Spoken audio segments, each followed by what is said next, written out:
واحلل عقدۃ من لسانی یفقهوا قولی رضیت باللہ ربا وبالاسلام دینا وبمحمد صلی اللہ علیہ وسلم نبیا ورسولا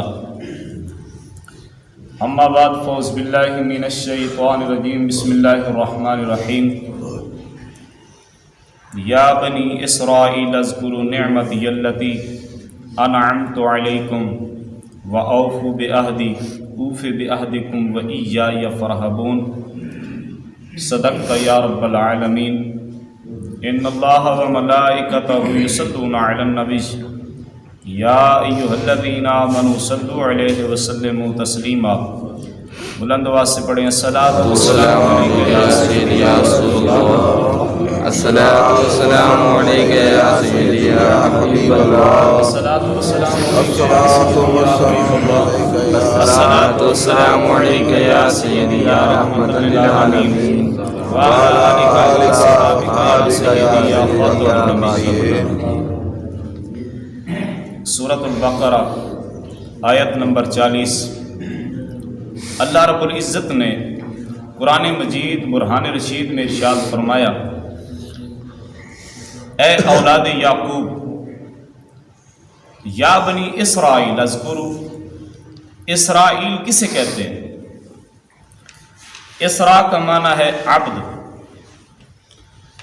اور ایل کا معنی ہے اللہ۔ تو کیا مطلب بنا؟ عبد اللہ۔ اسرا کا معنی ہے عبد اور ایل کا معنی ہے اللہ۔ تو کیا مطلب بنا؟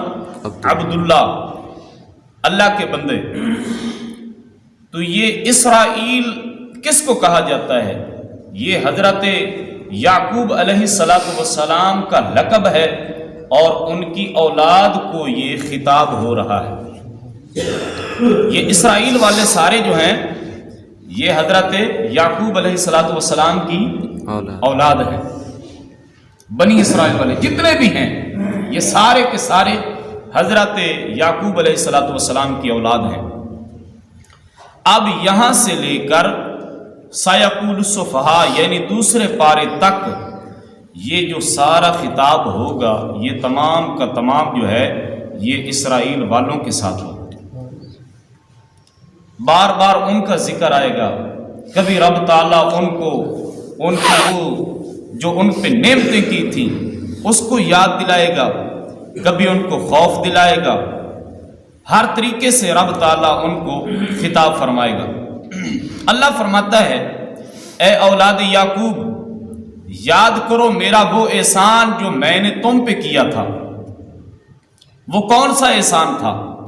ایک احسان نہیں تھا بلکہ احسانات تھے۔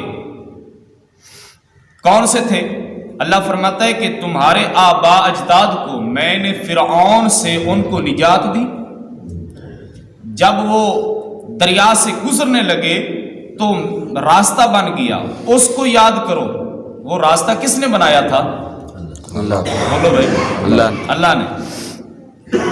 دریا کو پھاڑ دیا، فرعون سے ان کو نجات دی، اور جب یہ اسرائیل والے چلتے تھے تو ان کے اوپر بادل کا ٹکڑا جو ہے وہ ان کے اوپر ایک سائبان کی شکل میں ان کے اوپر چلتا تھا۔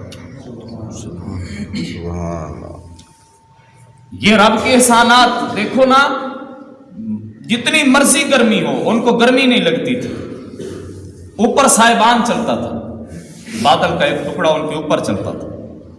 اللہ اکبر۔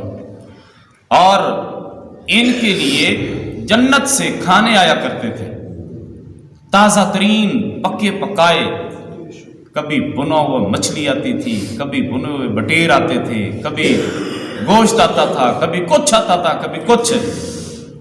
انہوں نے پکانی نہیں سی پہنتے، رب تعالیٰ کے طرفوں آسمان سے یہ مانو سلوا ان کے لیے اترتا تھا۔ سبحان اللہ۔ یہ ان کے اوپر رب تعالیٰ کے احسانات تھے۔ آج بھی انہوں نے پھر کیا کیا؟ وہ صبح ٹائم جو ہے نا وہ کھاتے اور دوپہر کا وہ رکھ لیتے، کہتے کہ یہ اب دوپہر کے لیے، اب دوپہر کو کھائیں گے۔ دوپہر کو حالانکہ نیا تازہ ترین کھانا آتا تھا، تو اللہ رب العالمین نے ان کو فرمایا بھئی یہ تم جمع کیوں کرتے ہو؟ اپنے نبی کو اللہ نے وحی فرمائی تو حضرت موسیٰ علیہ السلام نے آپ نے فرمایا تم جمع کیوں کرتے ہو؟ یہ تم کھاؤ، جو رب تمہیں صبح ٹائم دے سکتا ہے وہ تمہیں دوپہر ٹائم بھی دے سکتا ہے۔ سبحان۔ انہوں نے پھر ذخیرہ کرنا شروع کر دیا، تو کھانا جو ہے وہ اندر انہوں نے رکھنا شروع کر دیا، بھئی کچھ کھا لیتے باقی بچا کر رکھ لیتے، تو ان کے گھر جو ہیں کمرے اندر والے وہ فل ہو چکے تھے کھانے سے، حالانکہ دروازے بھی نہیں کھلتے تھے، اتنا کھانا انہوں نے جمع کیا اور اس کھانے سے بدبو آنے لگ گئی، جس کی وجہ سے رزق کی بے حرمتی کی وجہ سے اللہ رب العالمین نے پھر من و سلوہ جو ہے وہ اتارنا بند کر دیا۔ اگر وہ جمع نہ کرتے، بنی اسرائیل والے جمع نہ کرتے، ایسا بے حرمتی رزق کی نہ کرتے، تو آج ہمارے لیے بھی من و سلوہ اترتا، آج ہمارے لیے بھی من و سلوہ اترتا۔ روزانہ مچھلیاں بنیاں ہوئی یا کرنی سے ہیں، بنے ہوئے بٹیر، تازہ ترین کھانے، وہ تو کھانے ایسے لذیذ تھے کہ اس کے جو آتے تھے نا کھانے، اس کی خوشبو سے ہی وہ رج جایا کرتے تھے۔ بھائی جان ایک آدمی، ہم جب شادی کرتے ہیں ہم کہتے ہیں کہ کوئی ایسا کوک ملے جو بہترین لذیذ کھانا بنانے والا ہو، ہاں جی، ہم اس کو ڈھونڈ کر لے آتے ہیں جہاں سے مرضی ملے، تو اس لیے لے آتے ہیں بھئی جو مہمان حضرات تشریف لے آئیں تو وہ ہمارا گلہ نہ کریں۔ اگر یہ دنیا کا ایک کوک ہے وہ اتنا خوبصورت اور لذیذ کھانا تیار کرتا ہے، تو پھر آپ خیال کریں جو رزق دینے والا ہے اس کی طرف سے جو کھانا آتا ہوگا کتنا لذیذ ہوگا۔ سبحان اللہ۔ انہوں نے رزق کی بے حرمتی کھانے بند ہو گئے۔ اللہ فرما رہا ہے وہ یاد کرو میرے احسانات جو میں نے تم پر کیے تھے۔ آگے اللہ فرماتا ہے وَأَوْفُوا بِعَهْدِي أُوفِ بِعَهْدِكُمْ، اور تم میرا عہد پورا کرو میں تمہارا عہد پورا کروں گا، تم میرا وعدہ پورا کرو میں تمہارا وعدہ پورا کروں گا۔ انہوں نے کون سا وعدہ کیا تھا؟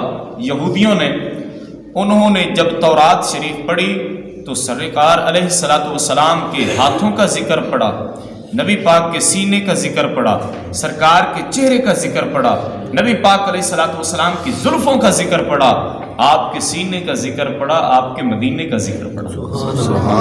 انہوں نے کہا کہ جب وہ نبی تشریف لے آئیں گے تو ہم اس پہ ایمان لائیں گے، لیکن جب حضور تشریف لے آئے تو ان کمینوں نے انکار کر دیا۔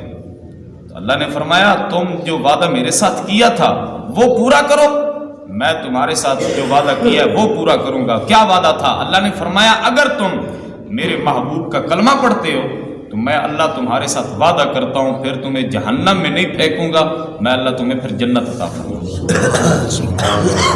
انہوں نے پھر انکار کر دیا، تو اس وجہ سے وہ دھتکارے گئے۔ سب سے زیادہ جو عذاب آئے تھے وہ کس قوم پہ آئے تھے؟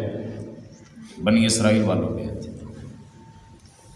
ان پہ ایسے عذاب آئے جب وہ دودھ لے کر آتے گلاس میں یا کولے میں یا کپ میں، ایسے جب وہ ان کے ہاتھ میں ہوتا تو صحیح سلامت ہوتا، جب وہ اپنے منہ کے ساتھ لگاتے، لبوں کے ساتھ لگاتے تو وہ سارا کا سارا خون بن جاتا۔ اللہ اکبر، وہ سارے کا سارا خون بن جاتا تھا۔ پھر ان کے اوپر مینڈکوں کا عذاب آیا، مینڈک، وہ بستر ان کے اوپر مینڈک ہی مینڈک ہوتے تھے، جب وہ جھاڑتے تھے پھر جب بیٹھنے لگتے پھر مینڈک ہی مینڈک ہوتے تھے۔ ان کے اوپر اتنے عذاب آئے، کیوں؟ وہ ایسی ہٹ دھرم قوم تھی جس نے اپنے نبی کی بات بھی نہیں مانی۔ سب سے زیادہ نبیوں کو جو قتل کرنے والے تھے وہ بنی اسرائیل والے تھے، انہوں نے ناحق نبیوں کو قتل کیا تھا۔ آگے ذکر آئے گا انشاءاللہ آپ سنیں گے۔ تو اللہ فرماتا ہے وَإِيَّايَ فَاتَّقُونَ، اور خاص میرا ہی ڈر رکھو، یعنی اللہ فرماتا ہے مجھ سے ڈرو اور کسی سے نہ ڈرو۔ جب بندے کا خوف دل میں آ جاتا ہے تو بندہ بزدل ہو جاتا ہے، ڈرنا ہے تو پھر اسی ذات سے ڈرو جو مالک بھی ہے، خالق بھی ہے، علی کل شیء قدیر بھی ہے۔ وآخر دعوانا